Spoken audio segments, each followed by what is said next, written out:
great welcome to the FB podcast, where we will dissect the hottest developments in world football. And today we have a piece of news that will probably make many Red Devils fans be aghast. Manchester United just poured £62.5 million into a gamble named Matheus Cunha, crazy or genius. Ever since he was a child in Brazil, Matheus Cunha dreamed of wearing the red shirt of Manchester United. He once confided that he watched the Premier League on TV at his grandmother's house, and United was always his favorite team. Now that dream has come true, but is it a real dream for both him and the Red Devil? This morning, Manchester United officially announced the blockbuster contract of Matheus Cunha from Wolf for a hefty price, $62.5 million, and this amount will be paid in 3 installments over the next 2 years, showing how determined the Red Devils are in this deal. Cunha has signed a contract until June 2030 with an option to extend for another year. It is worth noting that he just renewed with Wolf less than 5 months ago, which shows that Man Ud not only spent a lot of money, but also had to make ambitious promises to convince him to come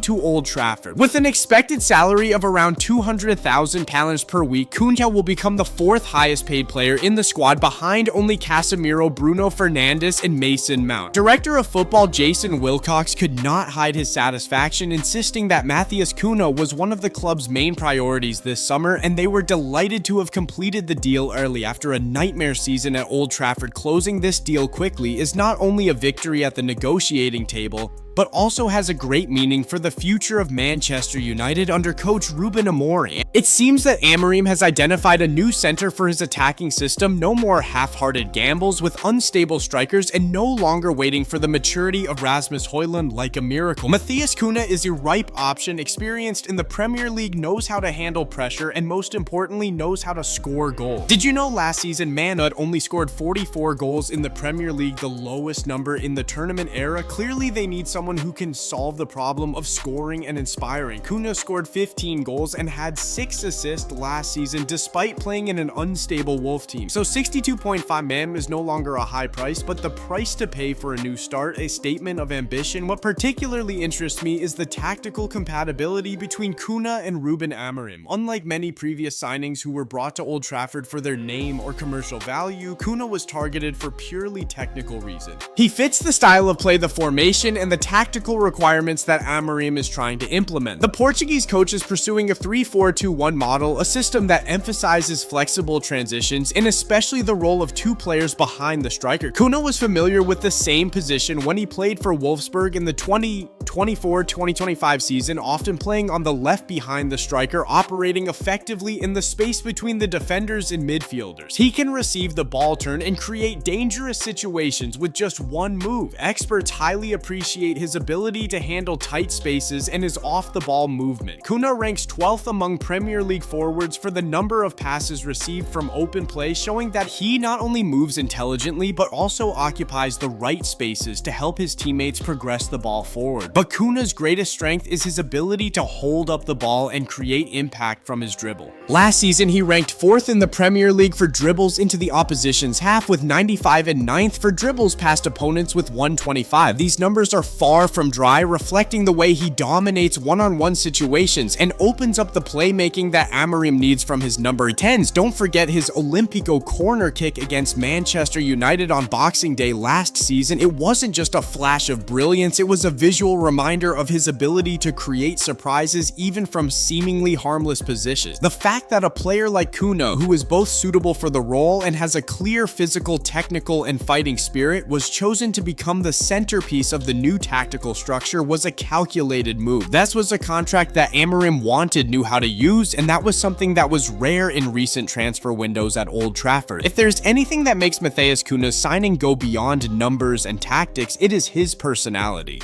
A wild South American player, rich in instinct, rich in improvisation, but not easy to control. He's not the cold type of player, and certainly not someone who absolutely adheres to a strict system. And that is what both excites fans and makes the coaching staff think. Cunha has a distinct personality on the pitch, something that English football has long revered, especially at Old Trafford, where he has witnessed players who are different but leave a deep mark, such as George Best, Eric Cantona, or Cristiano Ronaldo. They do not always follow tactical instructions instructions, but they know how to make a difference. In the last Premier League season, Cunha scored a total of 15 goals. More importantly, those goals came from just 8.6 expected goals, meaning he scored far beyond what the statistical scale considers reasonable.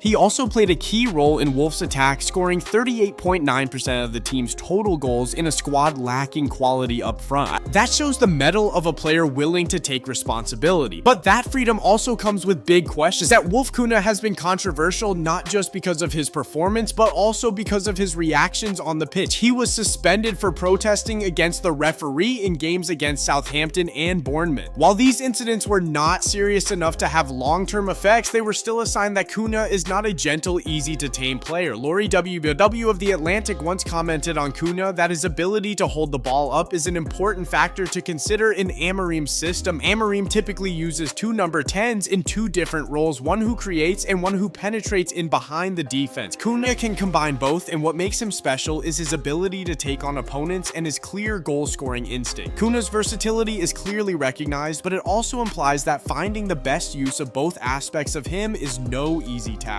For his part, Cunha did not hide his ambition nor shy away from expectation. In his first statement to the media after his debut, he affirmed, "I can't wait to start the season, meet my teammates, and prepare for the upcoming season. All my focus now is on working hard to become an important part of the team and help Manchester United return to the top." Matheus Cunha may be a risk, a big gamble, as commentator Anquan said, but at this point, Manchester United probably has no choice but to accept calculated risks after too many safe but ineffective deals. The remaining problem is not Cunha's individual ability, but whether Ruben Amorim has enough courage and flexibility to make Cunha the center of a new system, or will be the next person to adjust so as not to disrupt the tactical machine. Whatever the result, Matheus Cunha's journey at Manchester United will not be easy. But perhaps after all the years of struggling to find their identity, what this team needs now is a strong enough push to change the flow, a wild and instinctive fire like Matheus Cunha. What do you think about this deal? Is Matheus Cunha really the missing piece that Manchester United are looking for, or will this be a risky gamble? Will his strong personality help the Red Devils explode, or will it create unnecessary controversy? Leave your opinions in the comment section below. Don't forget to like, share, and subscribe to the Podcast FB channel so you don't miss out on in-depth football analysis. See you in the next episode.